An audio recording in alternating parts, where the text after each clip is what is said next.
मैं जब मर जाऊं, देखिए आवाज आ रही ना, इसलिए कि मैंने माइक ऊपर कर लिया। जब मैं बात कर रहा था थोड़ा इधर था कि इसलिए मैं चाहता था कि ये बात जो है गैर ज़रूरी है, ज़्यादातर लोग ना भी सुने तो कोई मेरा नुकसान नहीं होगा। मैं कह रहा हूं कि मैं जब मर जाऊं तो मेरी अलग पहचान लिख देना। अलग हूं मैं, जब मर जाऊं तो मेरी अलग पहचान लिख देना। लहू से मेरी पेशानी पे हिंदुस्तान लिख देना। मैं जब मर जाऊं। बहुत शुक्रिया। अगर खिलाफ हैं होने दो, जान थोड़ी है। अगर खिलाफ हैं होने दो, जान थोड़ी है। ये सब धुआं है, कोई आसमान थोड़ी है। ये सब धुआं है, कोई आसमान थोड़ी है। कोई आसमान थोड़ी है साहब। लगेगी आग तो आएंगे घर के ही जद में। लगेगी आग तो आएंगे घर के ही जद में। यहां पे सिर्फ हमारा मकान थोड़ी है साहब। यहां पे सिर्फ हमारा मकान थोड़ी है। मियां हमारे मुंह से जो निकले वही सदाकत है।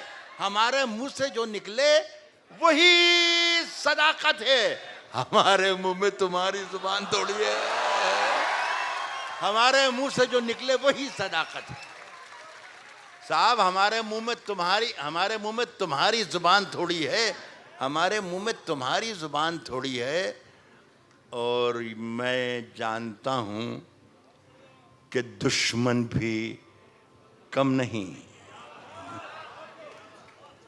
लेकिन मैं जानता हूं कि दुश्मन भी कम नहीं।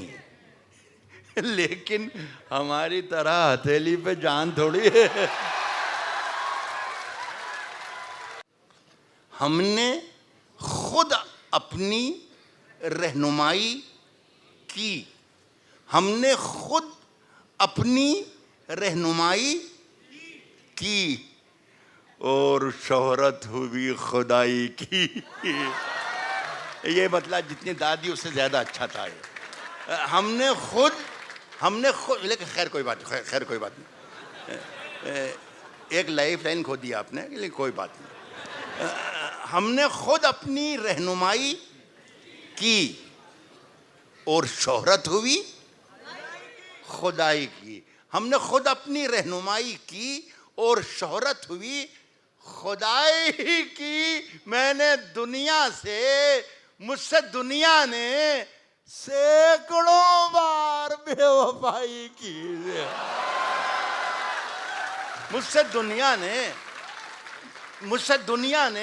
मैंने दुनिया से सैकड़ों बार बेवफाई की।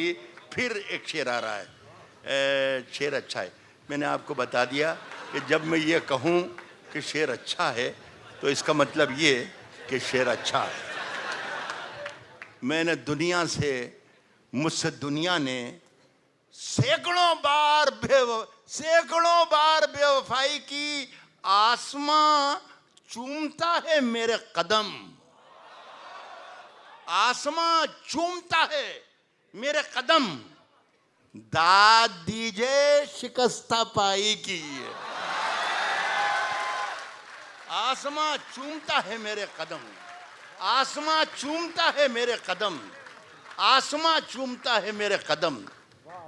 दाद दीजिए। आपकी तमाम दादों के दरमियान कोई एक हल्की सी बहुत ही आवाज़ आ जाती है और वो आवाज़ कानों में याद है कि भाई क्या कहने हैं, सुभान अल्लाह वगैरह। खुदा की कसम असली वही होती है। दाद दीजिए शिकस्ता पाई की। आसमां चूमता है मेरे कदम। दाद दीजिए शिकस्ता पाई की। ये साबित कीजिएगा कि आप एक अदबी प्रोग्राम में बैठे हैं, एक फेस्टिवल में बैठे हैं जिसे लिटरेरी फेस्टिवल नाम दिया गया है। दाद दीजिए शिकस्ता पाई की खुले रहते। अजीज इरफान साहब मेरे दोस्त बैठे हैं, एक शेर आपको सुना रहा हूं, सुनिए। दाद दीजिए शिकस्ता पाई की, खुले रहते हैं सारे दरवाजे, खुले रहते हैं सारे दरवाजे, खुले रहते हैं सारे दरवाजे, कोई सूरत नहीं रिहाई की। खुले रहते हैं सारे दरवाजे, खुले रहते हैं सारे दरवाजे, कोई, शुक्रिया भाई, खुले रहते हैं सारे दरवाजे, कोई सूरत नहीं रिहाई की। अब एक शेर आखिरी में पढ़कर आपसे इजाज़त चाहता हूँ। बहुत मोहब्बत सुना, आपका बहुत बहुत शुक्रिया। खुले रहते हैं सारे दरवाजे, कोई सूरत नहीं रिहाई की। ये भी 3-4 बजे रात तक आपको मज़ा देगा ये मेरा शेर। और ये अकेले में याद करने का नहीं है शेर, ये अकेले में सोचने का है कि यार क्या कहा था, क्या हो रहा होगा यार, पता नहीं, ये वगैरह वगैरह। सुन लीजिएगा शेर और मुझे रुख्सत कर दीजिएगा। शम्स तबरेज़ साहब, आप क्राइम के आदमी हैं, तो आप इस पर और गौर करके कुछ देखिएगा कि यार इसका हल निकलना चाहिए कुछ, ये बड़ी तो गड़बड़ है। सुनिएगा, कोई सूरत नहीं रिहाई की, खुले रहते हैं सारे दरवाजे, खुले रहते हैं सारे दरवाजे, कोई सूरत नहीं रिहाई की। शेर साहब ये है कि मेरे कमरे में 2 परिंदों ने, मैंने कहा कि ज़्यादा समझने का नहीं है, सोचने का है ये, वो अकेला सोचिएगा 3-4 बजे रात तक बहुत मजा देगा ये। सुनिएगा कि कोई सूरत नहीं रिहाई की, खुले रहते हैं सारे दरवाजे, कोई सूरत नहीं रिहाई की। मेरे कमरे में 2 परिंदों ने इंतहा कर दी बेहयाई की।